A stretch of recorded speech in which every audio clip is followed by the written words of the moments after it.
বিসমিল্লাহির রহমানির রহিম। আসসালামু আলাইকুম। ওয়েলকাম টু রান্নাবাড়িতে। আজ পটল দিয়ে, আলু দিয়ে, সাথে তেলাপি মাছ দিয়ে রান্নার রেসিপিটা অসম্ভব মজা হয় এভাবে পটলটা খেতে। পটলটা আমরা কম বেশ মানুষ একটু বেশিরভাগই মানুষটা অপছন্দ করে থাকি, কেন জানি সবার কাছে পটলটা ভালো লাগে না। পটলটা এভাবে রান্না করলে, এত অল্প সময় এভাবে সাধারণভাবে রান্না করলে সত্যি বলছি অসম্ভব মজা হয়। আমি এখানে দুই ধরনের মাছ নিয়েছি, নিয়ে এটাকে সুন্দর করে কেটে ধুয়ে পরিষ্কার করে নিয়েছি। তারপর একটু লবণ, হলুদের গুঁড়া, একটু লেবুর রস দিয়ে এটাকে ভেজে নিব।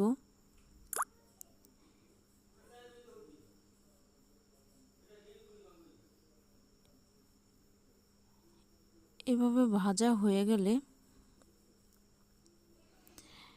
সুন্দর করে আমি পাইপ্যানে ভালো করে ভেজে নিব। এখন আমি চুলাতে বসিয়ে দেব। একটা কড়াইতে ভালো করে ধুয়ে নিয়েছি, তারপর কড়াইতে বেশ খানিকটা তেল দিয়ে, বেশ খানিকটা পেঁয়াজ দিয়ে ভালো করে নাড়াচাড়া করতে হবে।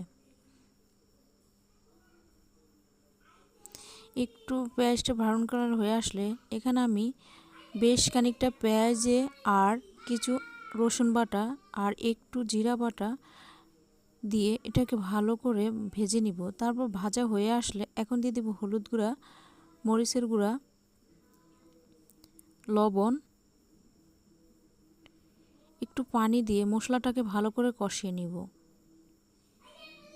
মশলাটা যত বেশি কষানো হবে ততই বেশি রান্নার টেস্ট আসে।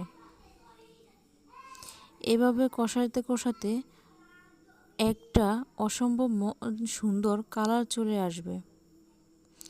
এখন কষানো শেষ, দেখো কালারটা কত সুন্দর চলে আসছে। এ পর্যায়ে আমি সবজিগুলো ছেড়ে দিব। সবজিগুলো দিয়ে ভালো করে কষিয়ে নিব। আমি এখানে জানো তোমরা যে সবজিতে কোনো এক্সট্রা পানি দিতে হবে না, পটলে এক্সট্রা পানি বেশ খানিকটাই বের হয়ে যাবে। ঢাকনা দিয়ে ঢেকে রেখে দিলে দেখো কতটা পানি বের হয়ে গেছে।